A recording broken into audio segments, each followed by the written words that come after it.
Саламатсыздарбы, урматтуу телекөрүүчүлөр, кутмандуу күнүңүздөр менен. Өзгөн шаарынан Салижан Шарипов мектебинен келдик. Бул жерде биз ошол Салижан Шарипов мектебинде мен өзүм ирим жетекчи болуп иштейм. Ирим жетекчиде мен Матеева Нурила Жакоповна. Бул кыздарым кол өнөрчүлүк чеберчилиги абдан бийик. Буларга мен абдан ишенем. Айта кете турган болсом, бул Адеми деген сулуу кызым бар. Абдан кол өнөрчүлүк чеберчилиги бийик и ишенем дагы. Андан кийин бизде деген кана Адеми анда баштай берсек, андан бизде Адеми айтат, эжеке мен ушул жерге келип, мен өзүмдүн чыгармачылыгымды роза гүл жасап берейин деп атайын. Ушул жерге келди, ушул роза гүлдү анда чыгарып берсек. Андан кийин бул сулуу кызым бар, красавица кызым. Бул кызым дагы ар дайым ушул кызым менен дагы сыймыктанып келем. Анда эмесе, урматтуу телекөрүүчүлөр, анда биз өзүбүздүн жумушубузду баштасак.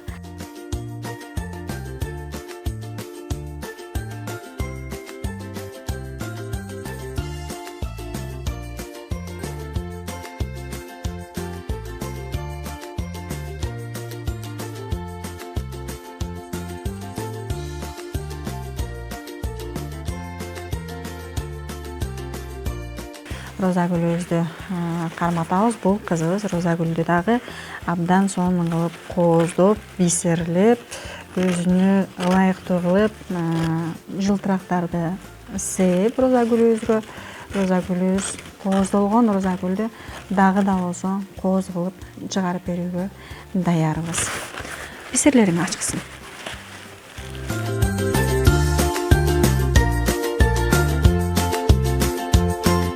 Мындан да ушун туртаны кыркы берейин, үйүнкө светтерден. Адеми, сулуу кызым. Эми карачы, кандай кызыгуу болду, сага кандай түрткү болду кызым? Эмне түрткү болду сага? Сиздин сабагыңызга барып калган себеби деп сурадым. Атайын макул болушту. Мен уруштуп сиздин сабагыңызга. Молодец деп, барып биз уже мастер болуп роза гүл чыгарып калдык даже, кызым. Таткайым, сулуу кызым. Кана эми сен кантип менин кружогума, менин сабагыма кызыгып калдың? Мен 6-классман. Сиздин кружогуңузду айтышкан, мен кызыккам. Анан сизге жолугуп, анан катышып калдым. Азаматсың. Бул эми ушинтип катышып атабыз, окуп атабыз деп атасыңар. Силерге бир мындай пайдалуу жагы болдубу эми бул гүлдөрдү жасап атасыңар, бисерлер менен кооздоп атасыңар? Пайдалуу жагы кайсыл жагы болду? Кайсыл тарабы болду эми? Айта кете турган болсок, биз майрамдарда белек эле сатып бере бербестен эмне дагы кылып берет экенбиз? Биз колубуз менен гафри кагаздары менен гүл чыгарып, биз белек катары дагы берип берет экенбиз. Баягы айтып коюшат эмеспи? Ар бир инсанда капчыгыбыз дагы кээде болуп калат, кээде капчыгыбыз толуп калат, кээде жукарып калат капчыгыбыз дегендей. Бир кокустук майрамдарда биз ушинтип роза гүл чыгарып, белек кылып берүүдөн эч качан тайманбайт экенбиз, өзүбүзгө жакын адамдарга салам жолдоп кетпейлиби, Жакын адамдарыбыз албетте жок эмес, абдан көп, Кана кимдерге салам жолдойбуз? Мисалы үчүн, дагы да болсо башка окуучуларга, башка кыздарга, дагы да болсо ушундай бир силерде азыр бир башкача сүйүнүч, башкача бир идеялар болуп атат да. Дагы да болсо башка бирөөлөргө айтабызбы, башка кыздарга айтабызбы? Может, телевиденияга барып биз тартылып келдик деп айтаттырсыңар, Дагы кайсыл тарабы менен ишендирип, кайсыл тарабы менен биз окуучуларды өзүбүзгө тартыра алабыз? Кана таткайм? Мисалы үчүн өзүңдүн оюң кызым. Көрсөтүп, анан үйрөтүп, чакырып, ушундай кылсам деп, сиз окутуп сизге. ошондо ишенип калат. Ишенип калышат. Аларга жардам берет. Демек, бизде кандай болбосун, кайсыл тарабынан болбосун, эгер акча жагынан каражаты жукарак болгон учурларда биз деги эле ушул кол өнөрчүлүк байлыгыбызды колдонот экенбиз, а?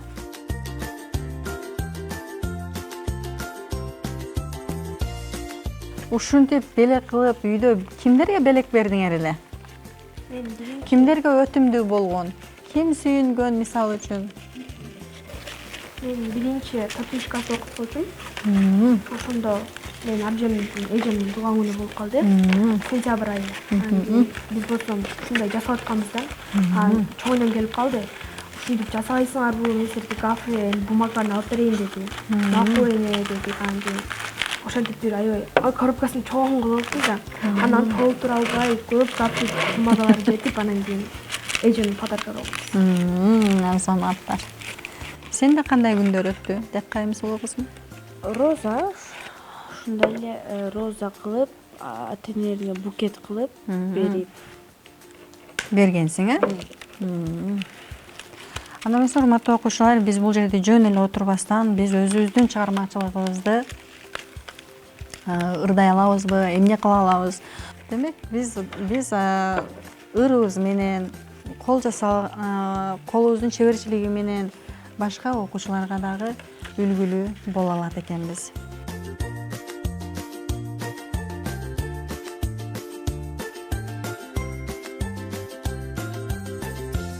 Кана эми өзүбүздүн жакындарыбызга салам жолдойбуз, урматтуу окуучулар, келгиле. Кана да аткайым кызым? Өзүмдүн атамдын аты Жаныш, апама Таптыгүл, Жасаганча? бир туугандарыма, ата-энелериме и тагаларыма. Алдыда кандай майрам келет кызым? 8 март. 8 март келет. Кел анда мамабызды, апабызды өзгөчө бир сөздөрүбүз менен, өзгөчө бир ырыбыз болсо, ыр саптарыбыз менен куттуктап кетейли, эфирден пайдаланып. Апа, сизге чоң рахмат. Мени ушунча өстүрүп, мээримдүү, ыймандуу, адептүү и акылдуу кылып өстүргөнүңүзгө чоң рахмат.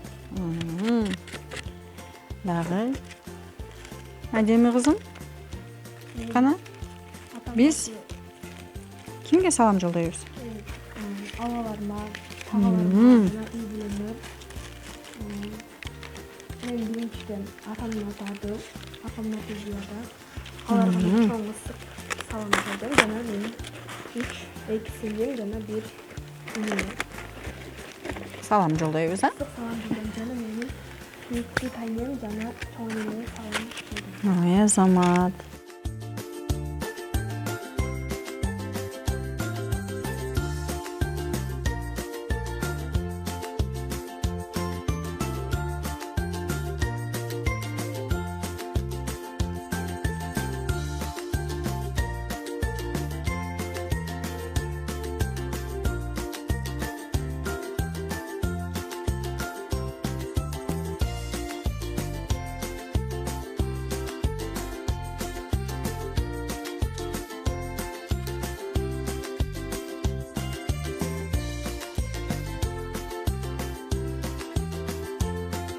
Келгиле кыздар, бир ырдап койбойлубу?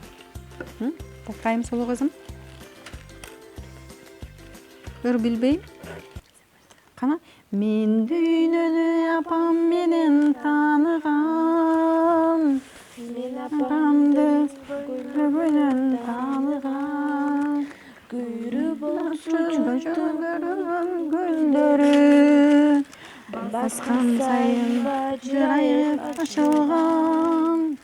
Менди көйлөгүнүн гүлдөрү баскан сайын жырайып ачылган.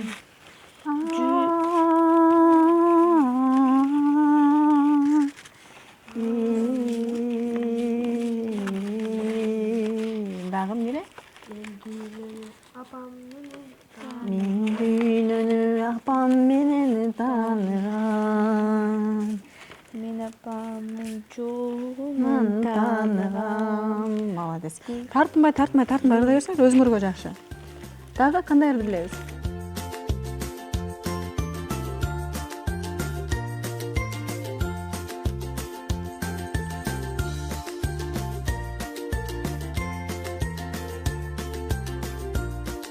Жакында эле мына бизде 8-март эле майрамы жакындап калды. Мен өзүмдүн жакын адамдарымды куттуктап кетсем, эфирден пайдаланып,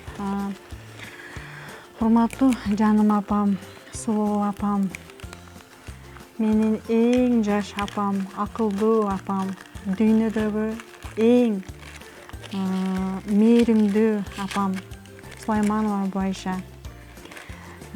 Жакында ушул келе жаткан 8-март майрамыңыз менен куттуктайм. Жараткан Аллахым эки дүйнө сиздерге бактылуулукту берсин. Эч качан оорубаңыз, оорунун түрүн дагы көрбөңүз, көп жашаңыз, бактылуу болуңуз, бай болуңуз. Кана биз дагы өзүбүздүн эмелерибизге, эжелерибизге саламдуу кетебиз, Апама, эжеме салам айткым келет. Менин апамдын аты Таптыгүл. Апа, келаткан майрамыңыз менен куттуктайм. Ажемин кызым, кана? Менин апамдын аты Зия. Апам келаткан 8-март аялдардын Эл аралык майрамыңыз менен куттуктайм. Бар болуңуз.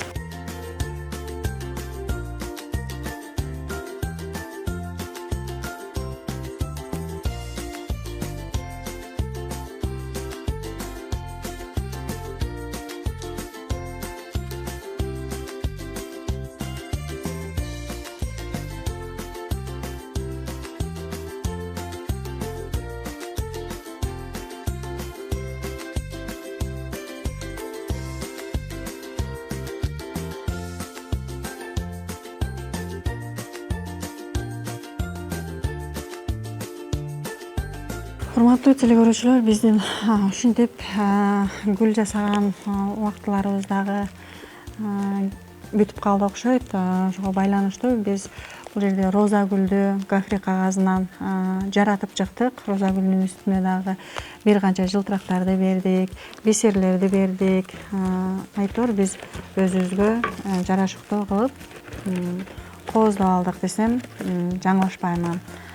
Эне деген, аялзат деген ушунчалык башкача экен. Бир колунда бешик терметсе, бир колунда дүйнөнү кошо терметет экен. Ошондуктан баардык аялзатына ден соолук, узун өмүр, чексиз бакыт каалайбыз. Саламатта калыңыздар.